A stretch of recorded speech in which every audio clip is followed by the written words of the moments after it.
مرحبا أهل الكمال مرحبا أهل النوادي. Terima kasih kepada Habib Abdurrahman bin Kamil As-Segaf yang memberi penjelasan tentang sujud ya.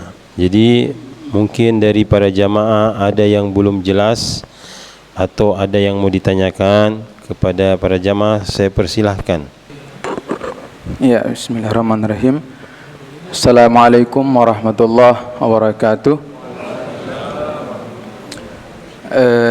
Yang sama-sama kita muliakan Habib Abdurrahman, kemudian seluruh para habaib yang hadir pada hari ini, kemudian muhibbin juga yang kami muliakan.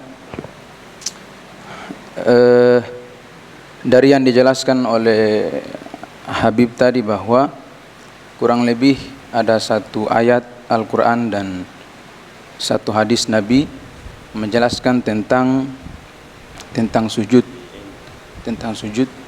kemudian posisi daripada sujud. Ya, jadi yang saya tangkap bahwa posisi sujud adalah posisi di mana kita paling dekat dengan Allah. Itu yang kurang lebih saya tangkap. Nah, jika sujud ini kemudian kita kontekskan pada solat, kira-kira tepatnya di sujud yang mana yang menurut Habib itu kita sedikit lebih lama begitu, yang bisa lebih lama supaya lebih banyak doa yang kemudian kita sampaikan. Terima kasih. Assalamualaikum warahmatullahi wabarakatuh. Waalaikumsalam. Jadi di dalam solat ada rukun namanya rukun tawil, ada rukun qasir. Di rukun tawil itu diperbolehkan kita dalam jangka waktu yang lama, bebas, tidak terbatas. Makanya kita dapati para kaum solihin, ada di antara mereka sujud. Ya, ada beberapa literatur di dalam kitab Tazkiratul Auliya, Fariduddin Attar punya kitab, itu menyebutkan banyak di para ulama, juga di kitab Tabaqatul Auliya Ibnu Mulaqin. Mereka sujud salat sunnah ba'da Isya, sampai kadang bangun sudah dekat setengah malam, jam 3 atau dekat subuh sujudnya. Itu. Ada yang ruku seperti di dalam kitab Syarhu Ainiyah Al-Habib Ahmad bin Zain Al-Habsyi ketika mensyarahkan syair dari guru beliau Al-Habib Abdullah bin Ali Al-Haddad, menjelaskan biografi Uwais Al-Qarani radhiyallahu anhu wa ardhah. Uwais Al-Qarani itu punya jadwal. Nanti sholat malamnya hari ini rukunya yang paling lama. Ruku dekat sudah subuh baru tuntaskan sholat. Nanti besok laginya diganti sujud yang lama. Besoknya diganti berdirinya lama. Kayaknya Al-Imam Ali Zainal Abidin bin Husain sebagaimana yang dikutip oleh Abi Hamzah mengatakan, karena Al-Imam Ali Zainal Abidin yusalli fil yaumi wa laila alfa raka'atin. Beliau salat sehari semalam 1000 rakaat. Di dalam kitab Az-Zahabi Siyaru A'lamin Nubala, juga kitab Ibnu Khalqan Wafayatul A'yan wa Anba'u Abna'iz Zaman, mengatakan kadangkala Al-Imam Ali Zainal Abidin itu dalam berdiri itu sudah bisa menghatamkan Al-Quran. Posisi sholat dalam berdiri bisa hatam. Nah, ini namanya rukun tawil, bisa dipanjangin, bebas. Tapi harus diingat juga punya adab. Ketika menjadi imam berbeda, ini yang digunakan oleh para ulama biasa sholat sunnah. Jangan digunakan ketika menjadi imam, kasihan makmum. Itu konteksnya ketika sholat sunnah. Kalau mau lama kan. Adapun sujud secara keseluruhan, sujud ini seluruhnya rukun tawil, bisa lama, bebas. Mau di yang awal juga lama bisa, yang kedua juga bisa, rakaat ketiga juga bisa, kalau semuanya dia bisa panjang. Namun yang dilakukan oleh para aslafus sholihin, sebagaimana yang kita teliti dari ibadah-ibadah sunnah mereka, khususnya dalam sujud, itu paling banyak di sujud terakhir.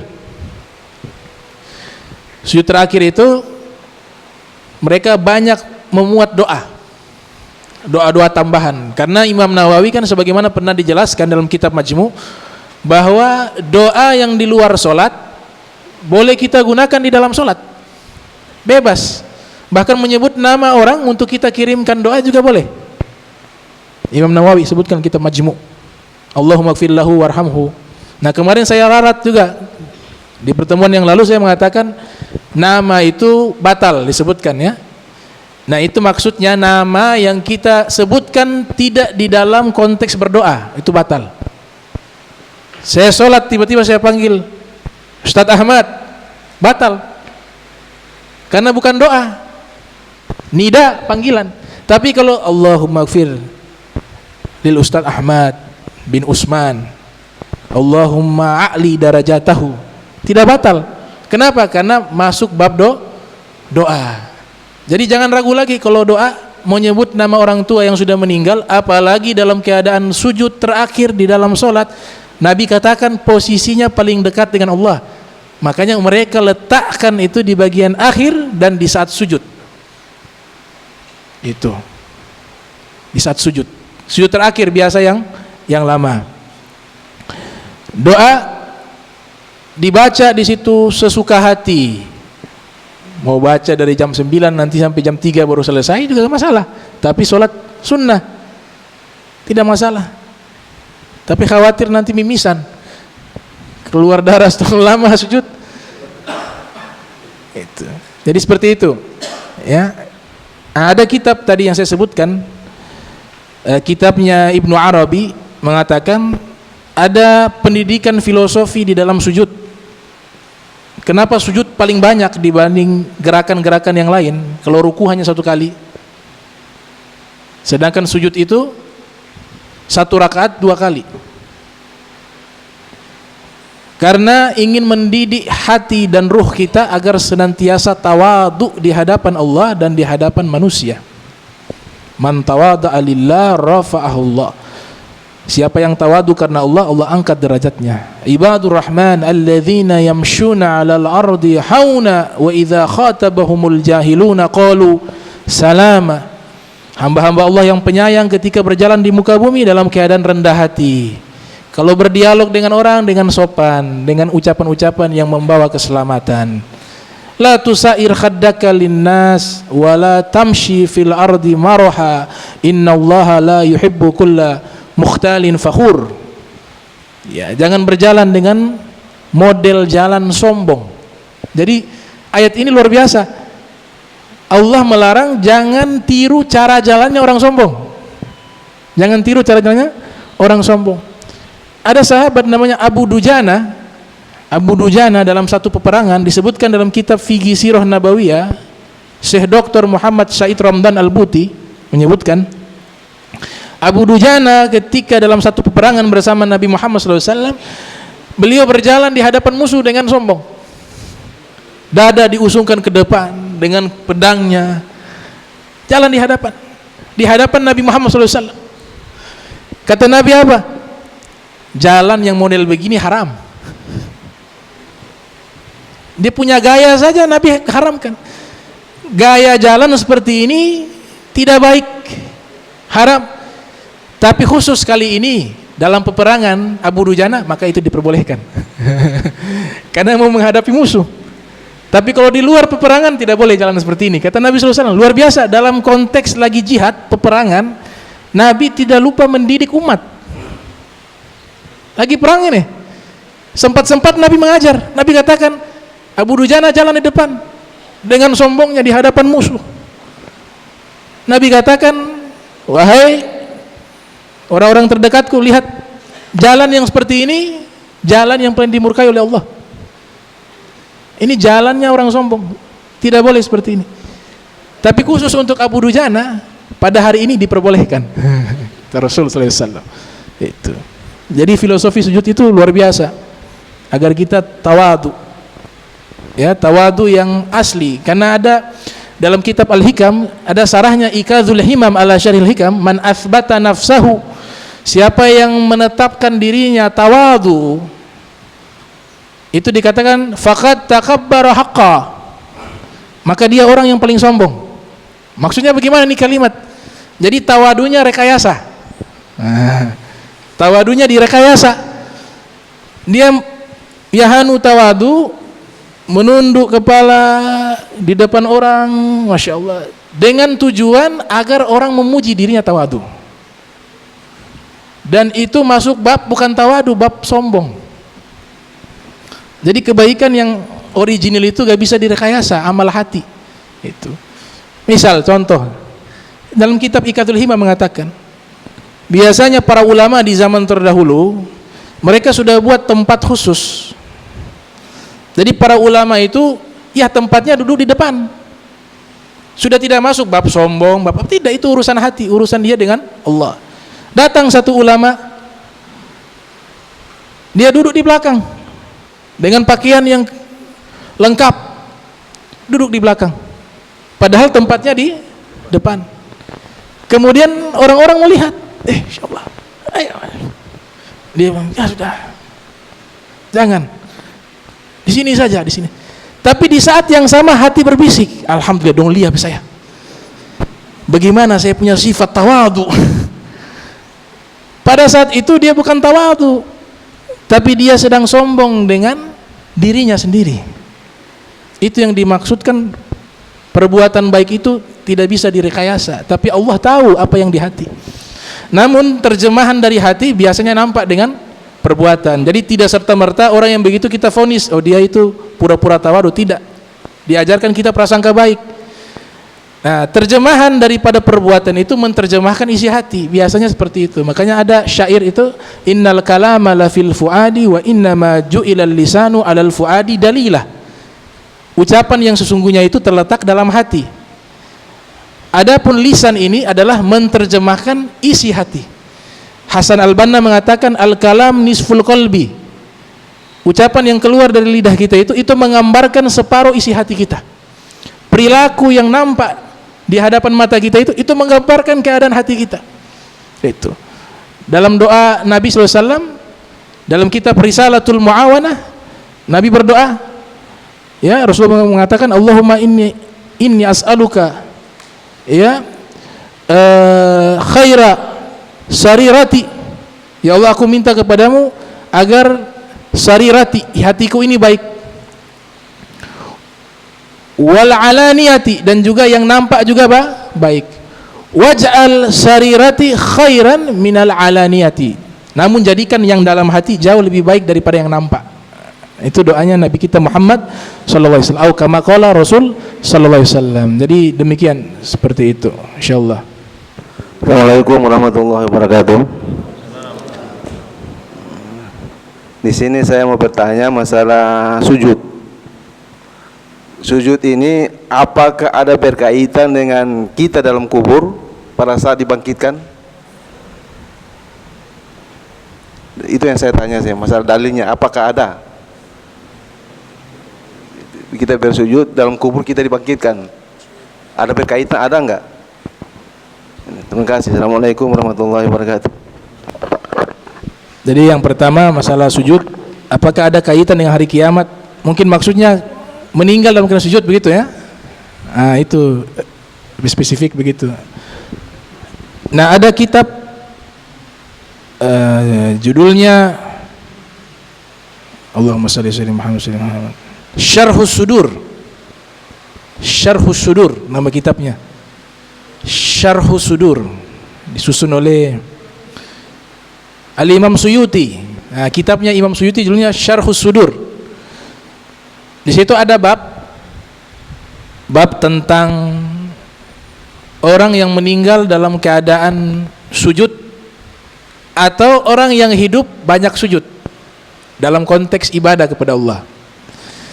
Beliau keluarkan riwayat, ada seorang ulama namanya Al-Imam atau Al-Khurasani. Ini pertama dalam konteks kehidupan ya. Dan kenapa sholat sunnah itu para fuqaha menganjurkan al-intiqal Apa itu? Sujud kalau sholat jangan tempat itu terus. Disunahkan al-intiqal, pindah-pindah. Kadang di sini, kadang di sana.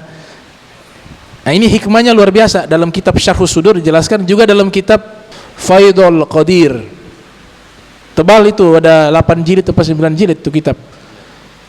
Nah, itu dalam kitab 2 tersebut dijelaskan kenapa sunnah sholat pindah-pindah tempat, agar tanah ini banyak terkontak dengan jidat kita di saat sujud, sehingga pembela-pembela kita yang menjadi saksi di hadapan Allah di hari kiamat bahwa kita adalah hamba yang banyak bersujud di muka bumi. Karena di ayat surat Zalzalah itu menyebutkan bumi juga mengabarkan, idza zulzilatil ardu zilzalaha wa akhrajatil ardu athqalaha wa qala al insanu ma laha yauma idzin tuhadditsu akhbaraha. Di hari kiamat tuhadditsu, domir hiya, kembali ke bumi. Imam Alusi mengatakan tuhadditsu, yang berbicara di sini di hari kiamat yaitu bumi. Akhbaraha, mengabarkan seluruh amalia manusia di atasnya. Makanya atau Al-Khurasani mengatakan ma min yasjudu sajdatan, tidaklah ma min muslimin yasjudu sajdatan alal ardi illa syahadatan lahu yaumal qiyamah. Tidaklah seorang muslim dia sujud di satu tempat di atas muka bumi ini, melainkan bekas tempat dia sujud itu nanti di hari kiamat menjadi saksi di hadapan Allah. Makanya itu al-intiqal, berpindah-pindah. Adapun konteks sujud dengan hari kiamat, maka ada kaitannya. Ada kitab, ini tadi Syarhus Sudur, ada kitab Nihayatuz Zain, karya Syekh Nawawi Al-Bantini.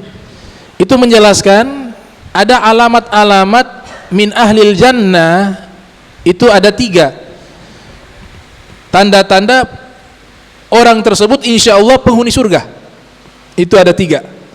Yang satu berkaitan dengan waktu, yang kedua berkaitan dengan tempat, yang ketiga berkaitan dengan keadaan. Ini saya lupa, tapi di kitabnya Syekh Nawawi apa Nihayatuz Zain atau di tafsirnya saya lupa. Tapi kitab beliau Syekh Nawawi Al-Bantini, karena kitabnya banyak. Nuruz Zolam. Berkaitan dengan waktu sudah diisyaratkan oleh Nabi Muhammad SAW. Misalnya dalam hadis Nabi katakan man mata yaumal jum'ah aw lailatah waqahu Allahu min azabil qabr. Siapa orang yang meninggal di hari Jumat atau di malam Jumatnya, maka Allah jaga dia dari azab kubur.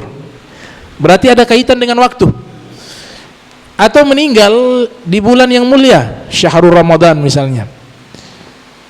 Ya, syahrul Ramadan, idza jaa syahrul Ramadan futihat lahu abwabul jannati wa gullikat lahu abwabun niran wa sufidatis syayatin. Apabila datang bulan suci Ramadan, pintu surga dibukakan, pintu neraka dikunci, dan syaitan-syaitan dirantai oleh Allah Ta'ala. Meninggal pada waktu itu, otomatis yang terbuka hanya pintu surga, berarti dia masuk ke situ, pintu surga. Nah, ini berkaitan dengan waktu, dan itu banyak dirinci oleh beliau. Yang kedua berkaitan tempat, meninggalnya di tempat yang baik.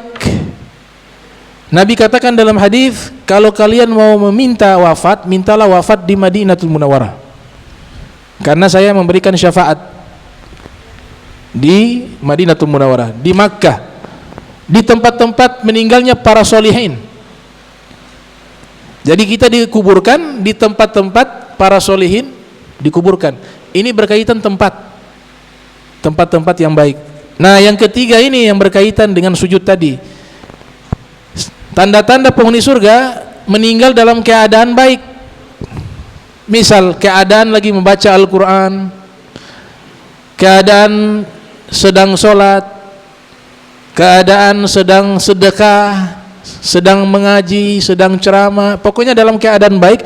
Itu min alamati ahlil jannah, indikator dia orang baik, dia penghuni surga. Karena yang memilih dia wafat seperti itu hanya Allah. Gak bisa dipesan, gak bisa direkayasa. Allah yang pilih.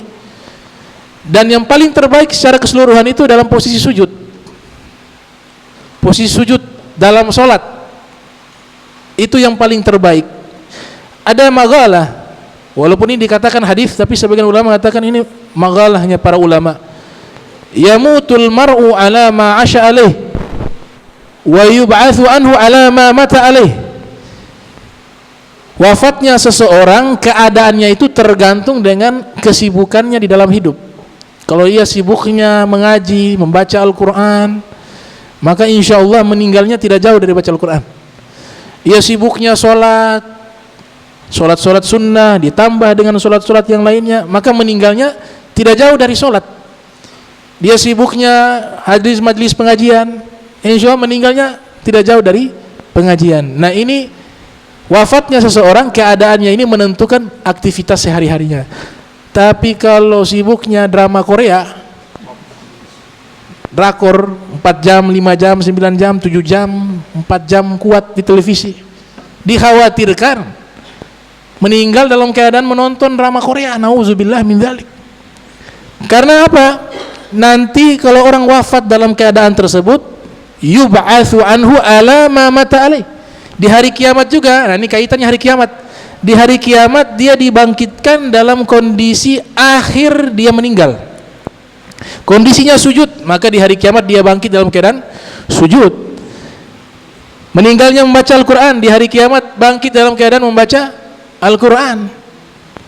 Meninggalnya sedang belajar ilmu agama, maka ketika dibangkitkan dalam keadaan sedang belajar ilmu agama. Meninggalnya sedang nonton drama Korea, di hari kiamat bangun dengan televisi, dengan remote, lagi nonton drama Korea. Nauzubillah min dzalik. Nah ini perlu, jangan terlalu banyak membuang waktu-waktu yang tidak bermanfaat. Kita punya umur ini mahal umur. Makanya Allah sumpah 24 jam, mulai dari subuh wal fajr sampai waktu duha siang, wadduha, waktu asar juga Allah sumpah, wal asri, demi waktu asar, malam juga Allah sumpah, wal laili. Kenapa Allah sumpah seluruh waktu? Karena dari seluruh waktu satu hari 24 jam seluruhnya berharga. Qimatuz zaman indal ulama, nilai waktu di sisi para ulama. Ada kitab membahas bagaimana ulama terdahulu mereka menggunakan waktu sebaik-baiknya. Sampai menjelang wafat pun sempat mengaji. Muridnya Abu Hanifah, namanya Abu Yusuf Al-Qadi, itu menjelang sakratul maut, menjelang wafat, ada mengkaji pembahasan fikih menjelang wafat. Akhirnya tidak lama selesai membahas masalah fikih, meninggal dunia. Sufyan Ats-Tsauri ketemu dengan Zaid Hammad bin Salamah, ahli hadis. Waktu ketemu dengan Hammad bin Salamah, Sufyan Ats-Tsauri tidak mengucapkan salam, langsung mengatakan, tolong sampaikan hadis dari gurumu fulan bin fulan. Maka disampaikan, an fulan anin Nabi sallallahu alaihi wasallam qala Rasulullah sallam kadza wa kadza wa kadza. Selesai disampaikan hadis tersebut, Hammad bin Salamah ini mengatakan, engkau siapa? Saya Sufyan Ats-Tsauri. Iya. Kenapa engkau tidak ucapkan salam terlebih dahulu? Kata Sufyan Ats-Tsauri, saya takut nanti sebelum sempat saya mengucapkan salam, sebelum engkau membalas engkau meninggal. Maka saya takut kehilangan hadis Nabi. Makanya saya awali dulu hadis Nabi dulu baru salam. Sudah dapat hadis baru assalamualaikum warahmatullahi wabarakatuh. Waalaikumsalam warahmatullahi wabarakatuh. Karena takut itu waktu gitu. Jadi waktu itu sangat berharga. Maka mudah-mudahan kita meninggal dalam keadaan baik. Innamal a'malu bi khawatimiha.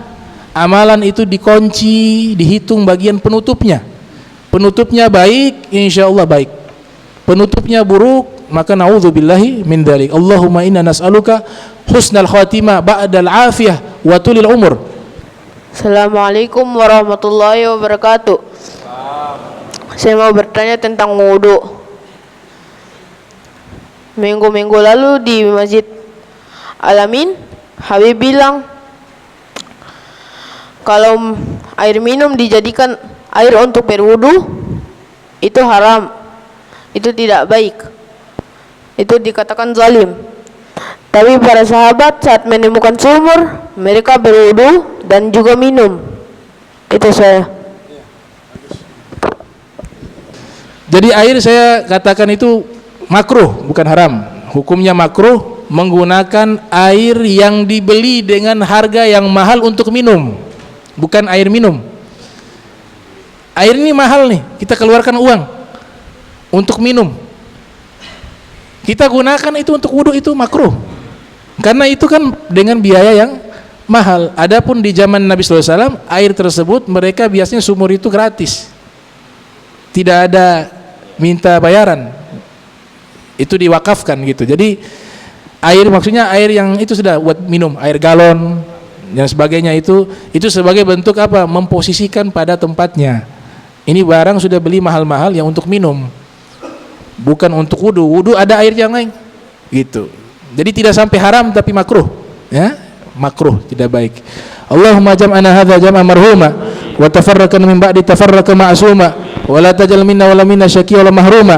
Allahumma nadhih qulubana an ta'alluqi biman dunak waj'alna min qaumin tuhibbuhum wa yuhibbunak. Subhanaka bihamdika asyhadu an la ilaha illa anta astaghfiruka wa atubu ilaik. Wa sallallahu alaihi Muhammadin wa ala alihi wa sahbihi wa barik wa sallam wa ila hadratin nabi al-Fatihah. Bismillahirrahmanirrahim. Alhamdulillahirabbil alamin arrahmanirrahim maliki yaumiddin. Iyyaka na'budu wa iyyaka nasta'in shiratal mustaqim shiratal ladzina an'amta 'alaihim ghairil maghdubi 'alaihim. Wa subhanaka allahumma tahiyatu fiha salam wa hidayah alhamdulillahirabbil alamin. Wassalamu alaikum warahmatullahi wabarakatuh. Salam.